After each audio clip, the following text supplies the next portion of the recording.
Most of the Gorosei have now been sent back to the Holy Land from Egghead Island by Joy Boy's Conqueror's Haki Blast. They will likely keep playing an important role in the final saga, but most of the elders are probably done for the rest of this arc. Now that their mission to Egghead is over, I think it's a good time to ask this question.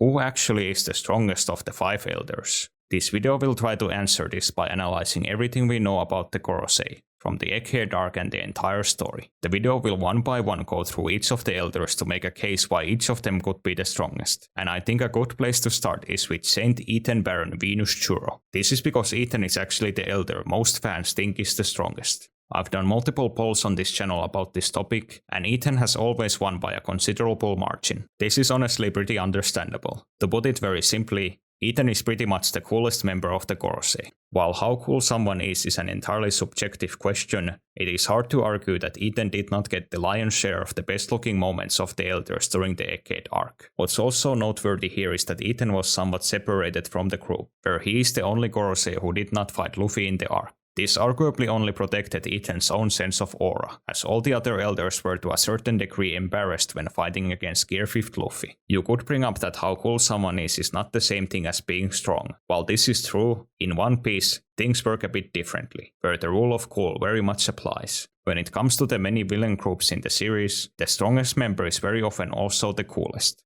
For example, both Mr. One and King the Wildfire were the strongest officers in their respective organizations. While Oda allowed Crocodile and Kaido's other officers to fail and fool around, Mr. One and King were the consummate professionals, who got the job done and dealt with anyone who got in their way. While Ethan doing something like cutting the Labo face in half still does not tell us exactly how strong he is, it gives Ethan a lot more gravitas than any of his peers, which is a possible indicator that he is also the strongest among them. Ethan having style is however not the only argument for this. Another perhaps more compelling point is that the planetary ranking of the Gorosei may also indicate that Ethan is Imu's right-hand man. The Gorosei are all named after the 5 innermost planets of the real-world solar system excluding Earth. The reason why Earth is excluded is that Earth may not represent any of the elders, but Imu himself. This would certainly make a lot of sense, as Imu is for all intents and purposes the ruler of One Piece's Earth-like planet. If this is true, it could be that the real-life order of the planets would also represent the strength ranking of the Gorosei, where the elder whose planet is closest to Earth would also be the most powerful. As it happens, this would be Saint Ethan Baron Venus Churro, represented by the planet Venus. One might question if this ranking of planets is once again relevant for determining the strength of a character. It is actually extremely important, because the Gorosei wouldn't be the first enemy group whose power has been represented by this kind of ranking. The video previously brought up that both Mr. One and King were the strongest officers of both of their organizations. This is quite literally represented by their names. In Baroque works, each officer agent was given a number to represent their rank. As the strongest of all the agents, Dustbone was called Mr. One. Likewise, in the Beast Pirates, Kaido has named many of his followers according to playing cards, with his top 3 men being called Jack, Queen, and the strongest of them, King.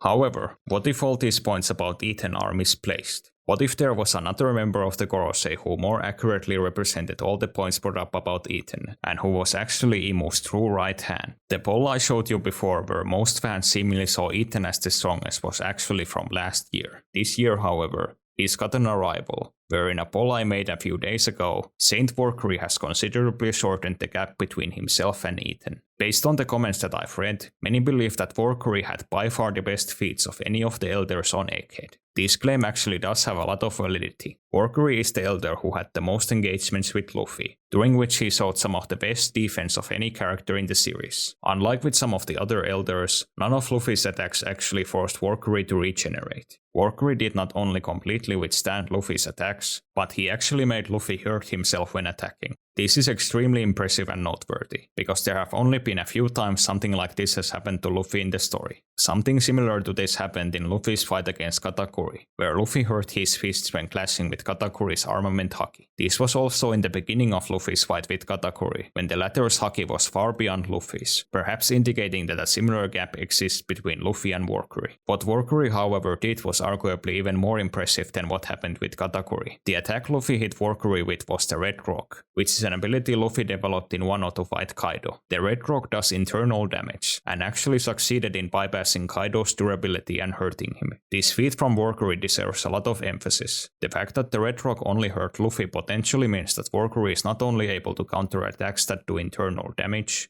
but that he might have even better defense than Kaido. Luffy's Red Rock on Egghead should also be much stronger than the one he landed on Kaido, because of how much he's grown in the last 100 chapters. Warcury's defensive prowess is built up even further, when Luffy later attacks him in Gear 5th, yet the attack still only ends up damaging Luffy. Warcury is however clearly not just a tank, but also showed very good offense when fighting on Egghead. When first targeting Luffy, Warcury does a Conqueror's Haki roar that ends up shaking the entire island. This alone is already very significant, because the only other time we've seen Conqueror's Haki affect the environment to this level was in the clash between Roger and Whitebeard.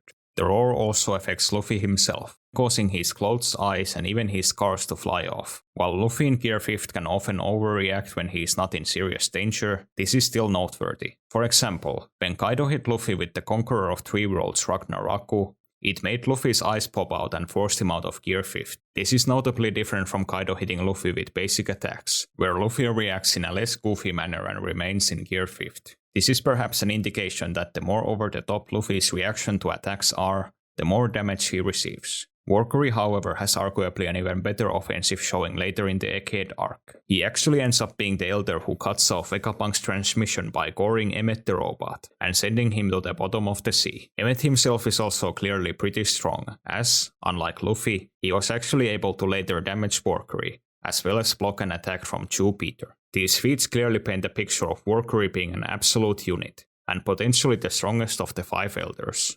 However, they may not tell the full story. This is a thing that frequently happens in One Piece, where even though a character participates in a lot of combat scenes, their best feats are only seen later on. Zoro was arguably someone who never went all out in the post-time skip until the Onigashima raid. If Zoro had at the time been judged purely on his feats such as beating Hyosu and Pika, he genuinely wouldn't have been that impressive, even though in reality, he was already at a level where he could fight an emperor and his crew. In the case of the Gorosei, as we've still only seen so little of them, it still cannot be determined who of them is the strongest, based purely on feats. However, feats are not the only thing that Warcury has going for him. A point that was brought up before is that the Elder strength ranking may be symbolized by the order of the planets in the solar system. While Ethan's planet of Venus is the one closest to Earth, this is only half true. Because the planets are in constant rotation, Venus is not always the planet that is the closest to Earth. In fact, for most of the year, it is actually Mercury, the planet Warcury is named after. This would mean that if Imu is meant to represent Earth, it is actually Warcury, not Ethan, who represents the planet closest to him. There's also the alternate theory, where Imu actually does not represent Earth, but the Sun, the center of the solar system. This would also once again make Warcury the Elder with the planet closest to Imu. However, I would personally find this idea to be rather odd, as Imu and the world government's backstory revolves around them opposing Joy Boy, who had the sun god Devil Fruit. While I personally think Imu representing Earth would make more sense, I still thought that this was something worth bringing up. There are actually a lot of other motives around Warcury's character that would traditionally indicate that he is Imu's top man. For one, there's literally his name, Top Man Warcury. As brought up before, names in One Piece can be very indicative of strength, and you really couldn't get more obvious than one of the 5 Elders' surname being Top Man. The first name, Warcury, is also arguably a lot more indicative of strength than any of the other names. Another thing that could indicate Warcury's position as the head of the 5 Elders is once again quite literal, where he is almost always the one positioned at the center of the group.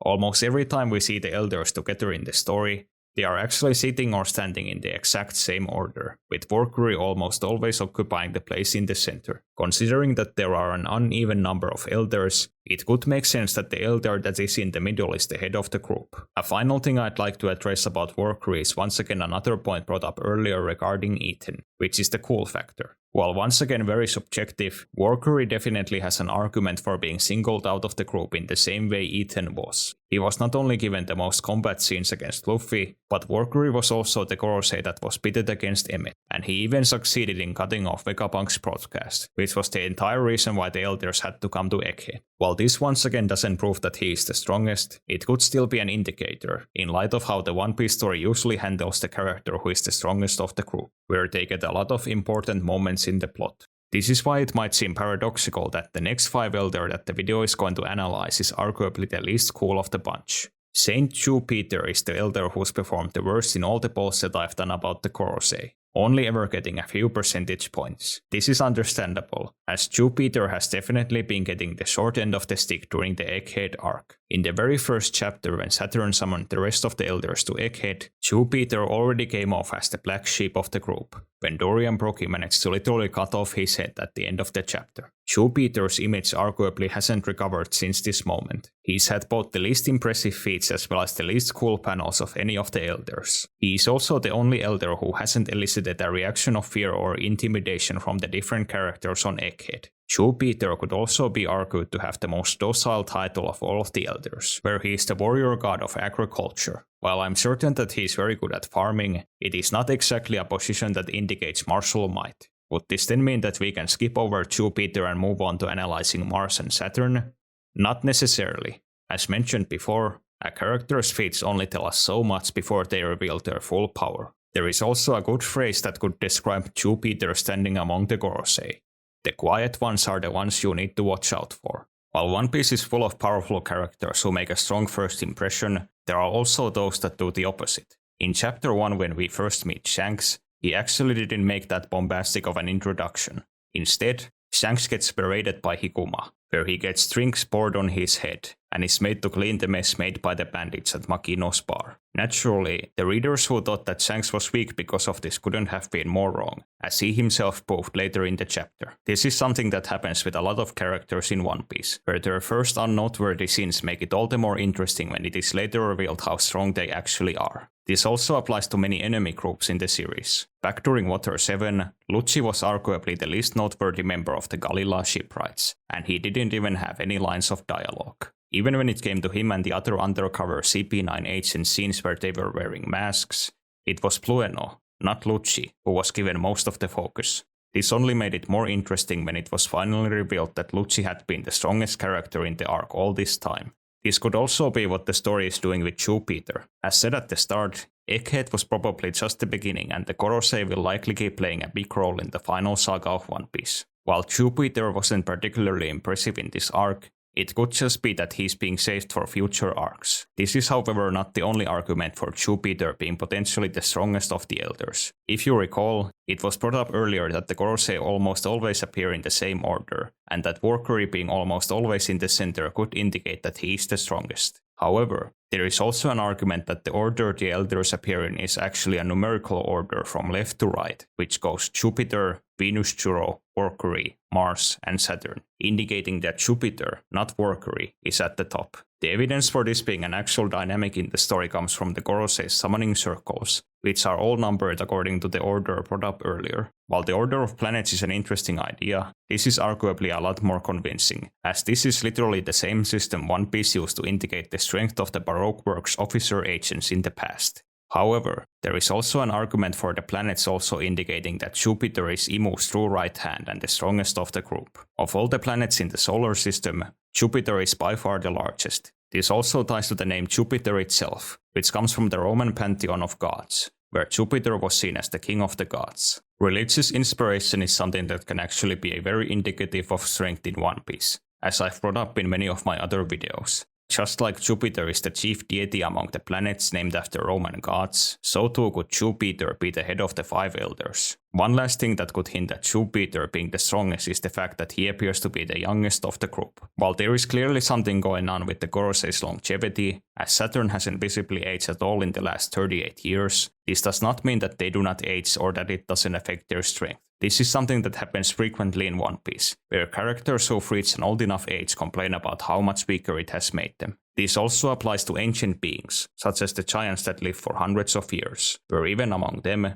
the old are not as strong as the young. Because of this, it could be that Jupiter is the only Gorosei who is currently still in his physical prime. However, let's for the sake of an argument assume that the Gorosei's elderly appearance isn't any indication on their strength. For example, for all we know, the Elders are actually not human and their outward appearances are just a facade. In this case, it could actually be very interesting if Jupiter was in fact the oldest and strongest of the group, despite looking like the youngest and the weakest. This was actually something that I think was handled quite well in the Fullmetal Alchemist series, with the homunculi. Even though the homunculi look human, they are all actually artificial beings whose appearances are meant to deceive others. In the story, Pride, who is both the oldest and strongest of the homunculi, actually appears in the form of a young child, despite in truth being a demon that's lived for centuries. Considering how the world government in One Piece is an organization built on lies and deceit, I think it would actually be quite fitting for even something like the Gorosei to be led by someone like Jupiter, who is simply presenting a facade of being young and inexperienced.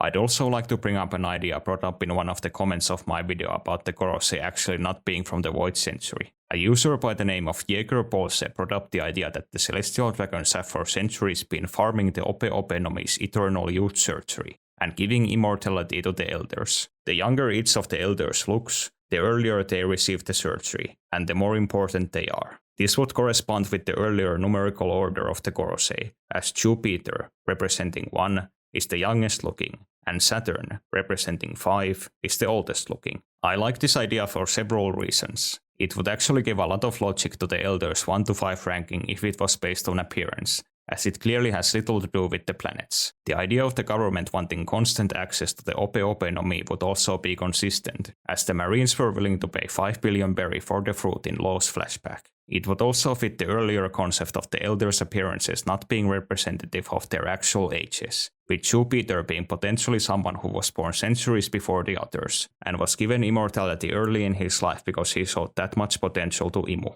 Still, this is just one idea, and we still have 2 Elders left to go for this video. The next Elder we're going to analyze is Saint Marcus Mars. When compiling the notes for this video, Mars actually had a lot of things going for him. Like Ethan and Warcury, Mars has gotten very impactful panels on Egghead, and his haki alone has been enough to intimidate the likes of Jinbei and Lucci. The vocal point of my argument was going to be that Mars was seemingly the one most protected among the Elders on Egghead. While every other Elder received damage from fighting the Straw Hats and the other characters, Mars was kept out of the fray, perhaps indicating that damaging him was a bigger deal than the rest. Even Ethan, who didn't fight Luffy, received damage from characters like Sanji and Atlas. This is something that has happened with a lot of villains in the past arcs of the story, where the big boss character is built up by no one damaging them, and it being an important scene when it finally happens. This point was however made worthless by none other than Monkey D. Luffy. 10 chapters after he'd arrived on Egghead Island, Mars finally got to fight Luffy in Gear 5th,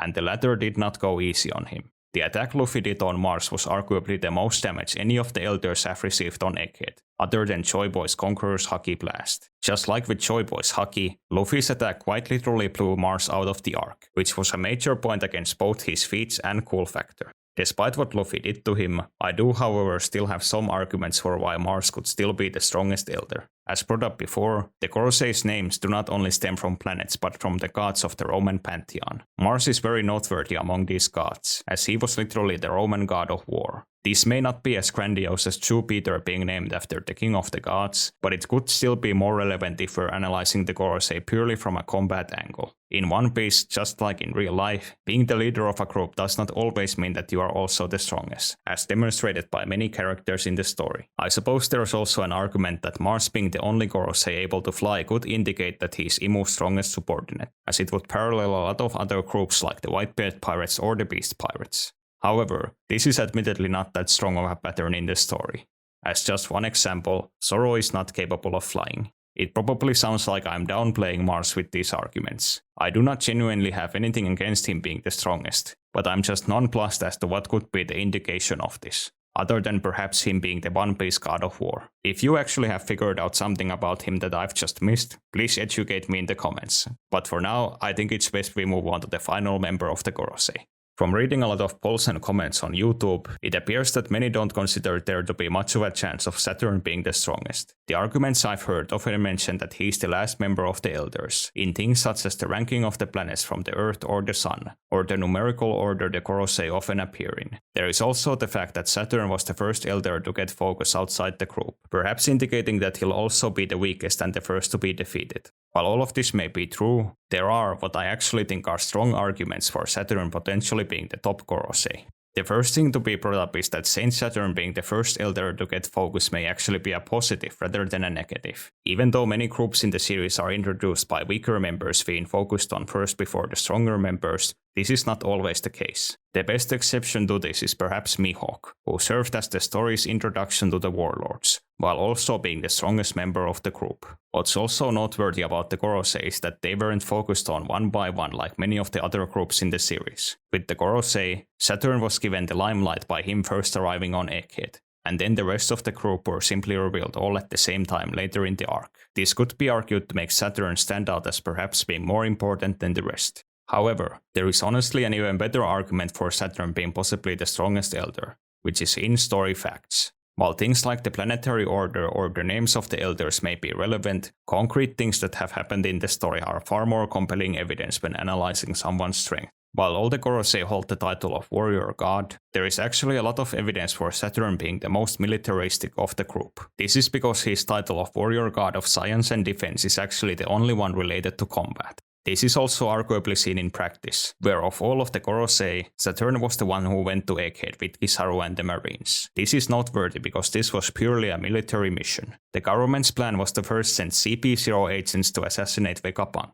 However, if they were to fail, the government had also prepared the military fleet led by Saturn as backup to eliminate Vegapunk via a direct attack. The other Gorosei were not exactly engaged in different battles at this time, but they actually remained in the Holy Land. If they were to send an elder to Egghead, it would have made a lot of sense for them to send in the strongest one, considering the nature of the mission. Earlier in the video, we discussed how Warcury had arguably the best defensive showings on Egghead Island. While this may be true, Saturn could genuinely be argued to have shown the best offense of any of the elders. When Saturn, Warcury and Jupiter face off against Gear 5th Luffy, Saturn spits several poison blobs at Luffy, which he ends up striking back at the Gorosei with a makeshift baseball bat. The blobs actually end up exploding and damaging the elders, but what's noteworthy here is that the explosion was actually powerful enough to force Warcury to regenerate. As brought up before, this is something Luffy never managed to do, not even while in Gear 5th, indicating that Saturn's poison is immensely destructive. If I were to make another argument for Saturn not relating to his title or feats, it would be relating to the numerical order of the Gorosei. If the order the Gorosei often appear in as a group is also to be taken as a strength ranking, it could actually be an indication that Saturn, not Jupiter, is the strongest. Meaning, instead of number 1 being the strongest, it would be number 5, the highest number. The reason why this could actually be the case is a page shown in chapter 1086. This page finally reveals the names and titles of all of the Gorosei, and presents them in their usual left to right order. What's also noteworthy here is that the page also shows Imu, who's located on the right side of the page. If we are to use the same logic as with Imu representing Earth, it could be that the closer each elder is to Imu on this page, the more important and stronger they are.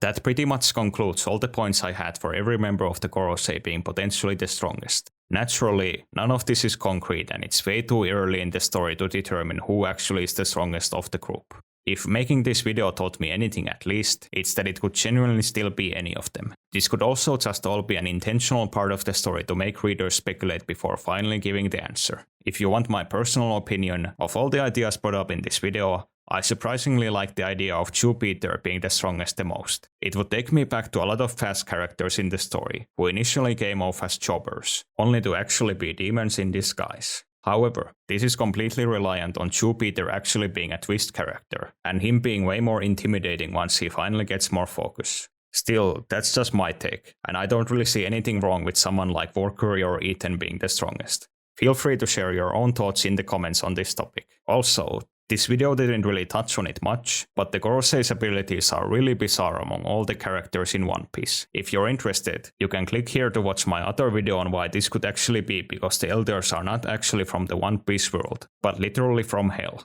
Anyway, thanks for watching this video to the end.